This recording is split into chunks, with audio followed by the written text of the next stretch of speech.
आप सभी दर्शकों का स्पिरिचुअल नॉलेज चैनल पर हार्दिक स्वागत है। आज का मेरा विषय है आदर्श परोपकार। परोपकार का अर्थ होता है लोगों की भलाई के कार्य करना, मुसीबत में फंसे हुए लोगों की सेवा करना, जरूरतमंद लोगों की सहायता करना और सेवा करना। क्योंकि भगवान लोगों की सेवा से, जनता की भलाई से, समाज सेवा से खुश होते हैं।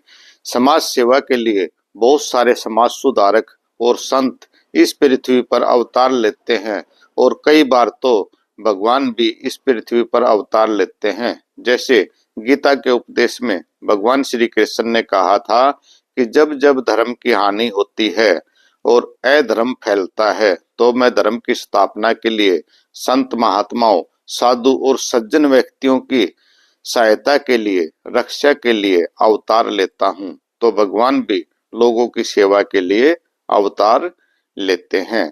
तो हमें अपने तन मन धन से लोगों की सेवा करनी चाहिए। कई बार बाढ़ आ जाती है, भूकंप आ जाता है या कोई कोरोना जैसी महामारी फैल जाती है, तो उस समय हमें लोगों की सेवा और सहायता करनी चाहिए।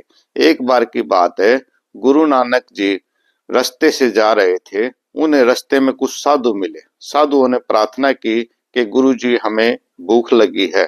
उस समय गुरु नानक की जेब में कुल 20 रुपए थे।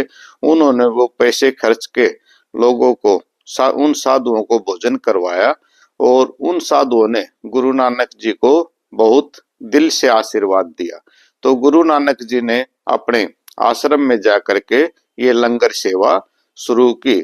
जो भी व्यक्ति गरीबों की भलाई के काम करता है उसका नाम इतिहास में लिखा जाता है। शेरशाह सूरी ने गरीबों की भलाई की, जीटी रोड बनवाया, आज उसका नाम स्वर्ण अक्षरों में लिखा गया है।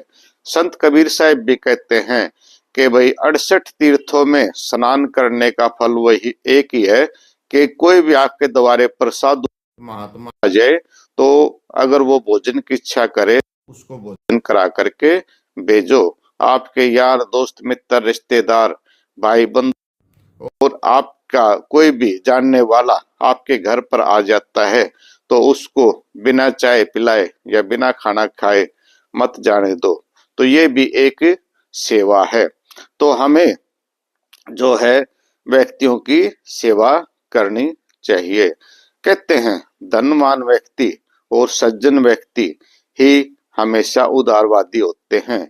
जिस प्रकार फलदार वृक्ष झुकते हैं उनमें जो है लोगों की सेवा करने का भाव होता है। फलदार व्यक्ति को या फलदार वृक्ष को कोई पत्थर भी मारता है तो वो उसको सहन कर लेता है। इसी प्रकार सज्जन व्यक्ति, समझदार व्यक्ति लोगों के अपमान को सहन करके भी उनकी सेवा करता है। एक बार की बात है, गुरु नानक जी स्नान के लिए जा रहे थे और उन्हें किसी बिच्छू ने काट लिया और वो बिच्छू उनको डंक मार रहा था, परंतु गुरु नानक जो थे उस बिच्छू को बचाने की कोशिश कर रहे थे। तो किसी व्यक्ति ने कहा कि गुरुजी ये तो आपको डंक मार रहा है और आप इसको बचाने की कोशिश कर रहे हैं। तो गुरुजी ने कहा कि भाई इसका स्वभाव काटने का है और मेरा स्वभाव बचाने का है। जब ये अपना स्वभाव नहीं त्याग रहा तो मैं अपना स्वभाव क्यों त्यागूं। तो कई बार हम लोगों की सेवा दान करके करते हैं। तो दान भी 3 प्रकार के बताए हैं भगवान श्री कृष्ण ने गीता के अंदर। एक सतोगुणी दान होता है जो बिना किसी इच्छा के दान दिया जाता है, वो सतोगुणी दान कहलाता है। दूसरा दान रजोगुणी होता है। यदि हम किसी इच्छा पूर्ति के लिए, फल प्राप्ति के लिए कहीं पर दान देते हैं तो वो रजोगुणी दान माना जाता है। तीसरा दान तमोगुणी दान होता है। तमोगुणी दान यदि हम किसी अयोग्य व्यक्ति को, मूर्ख व्यक्ति को दान करते हैं और वो उस दान के पैसे से सुल्फा, बीड़ी, सिगरेट, शराब पीता है या कोई नशीली वस्तु का सेवन करता है या कोई बुरे कर्म करता है तो उससे का फल भी हमें ही भुगतना पड़ता है। तो हमें दान भी सोच समझ करके किसी जरूरतमंद व्यक्ति को, सच्चे और सज्जन व्यक्ति को ही करना चाहिए। इसी प्रकार यज्ञ के भी 5 प्रकार बताए गए हैं। एक यज्ञ है धर्म की, दूजी यज्ञ है ध्यान, तीजी यज्ञ है हवन की, चौथी यज्ञ प्रणाम और पांचवी यज्ञ है ज्ञान। तो ये भी यज्ञ हमें जीवन में अपनाने चाहिए। इसी प्रकार से हम समाज सुधारकों को देखते हैं, संत महात्माओं को देखते हैं, वो समाज में लोगों की भलाई करते हैं और समाज से कुछ भी प्राप्ति की इच्छा नहीं रखते। एक बार की बात है, एक जेल के अंदर गर्मी का मौसम था, बहुत सारे कैदी वहां गर्मी में मर रहे थे। किसी परोपकारी ने सोचा कि क्यों न इनको ठंडा पानी पिलाया जाए, तो उसने बर्फ डाल के उन कैदियों को ठंडा पानी पिलाने की सेवा की।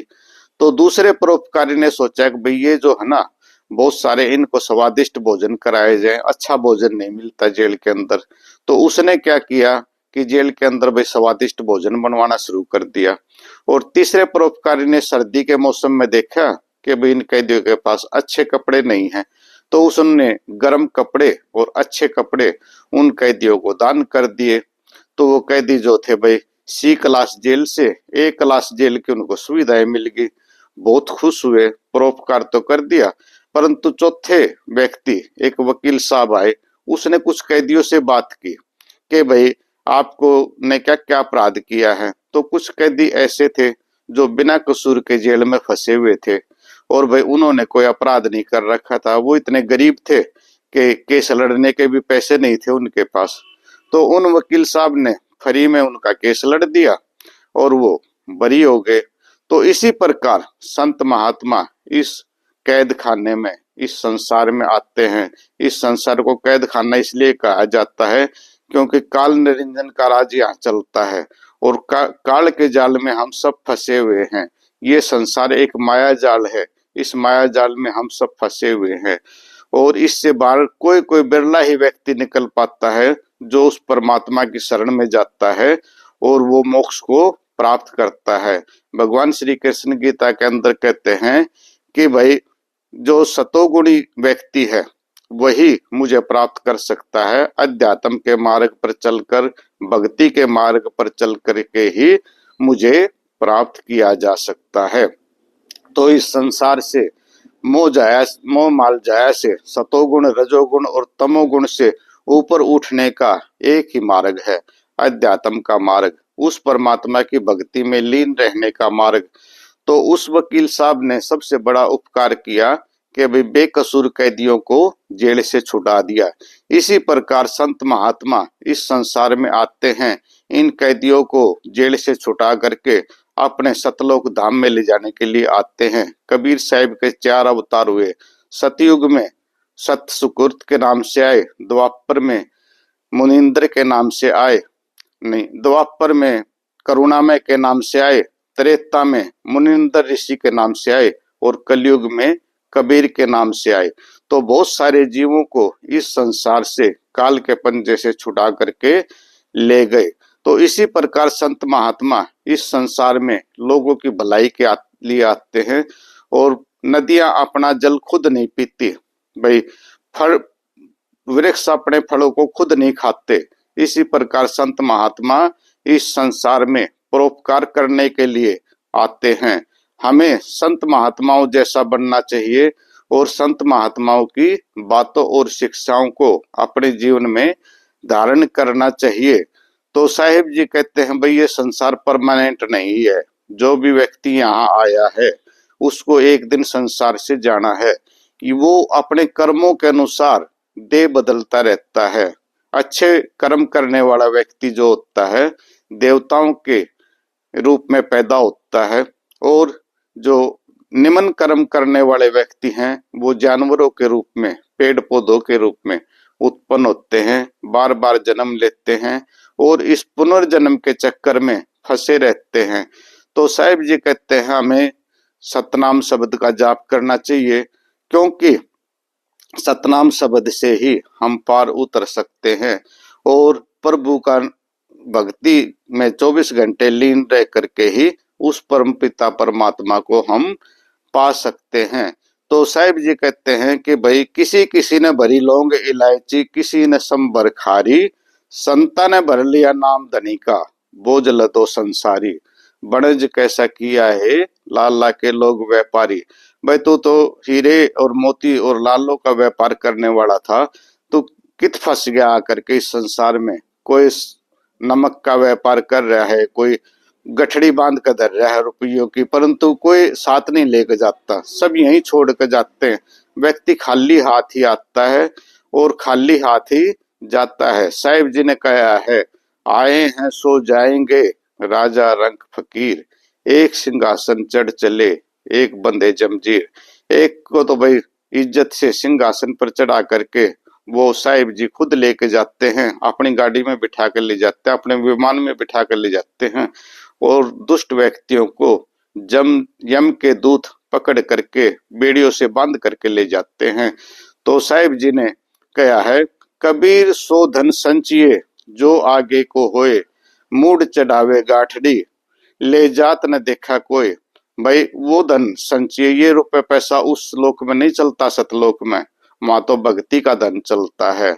मूढ़ व्यक्ति, मूर्ख व्यक्ति तो यहाँ सोने चांदी और रुपयों की गठड़ी बांध करके रख देता, इतना धन जोड़ देता है, वो कभी भी अपने साथ नहीं लेकर जा सकता। उसको उसको इस दुनिया वाले ही बरतते हैं, ना वो किसी काम का आता है। तो व्यक्ति को अपनी सुख सुविधाओं का ध्यान रख के अपने तन मन धन और शरीर को सुखी रखना चाहिए, अपने आप को स्वस्थ रखना चाहिए। धन के पीछे इतना नहीं भागना चाहिए कि भाई इतना बीमार हो जाए कि सारा धन उसको ठीक करने में ही लग जाए। तो हमें सभी को परोपकार करना चाहिए, लोगों की भलाई करनी चाहिए और संत महात्माओं की बातों पर अमल करना चाहिए, तभी हम इस संसार में अपने जीवन को सफल बना सकते हैं। तो वीडियो देखने के लिए आप सभी दर्शकों का दिल से धन्यवाद। बोलो साधो सत साहिब।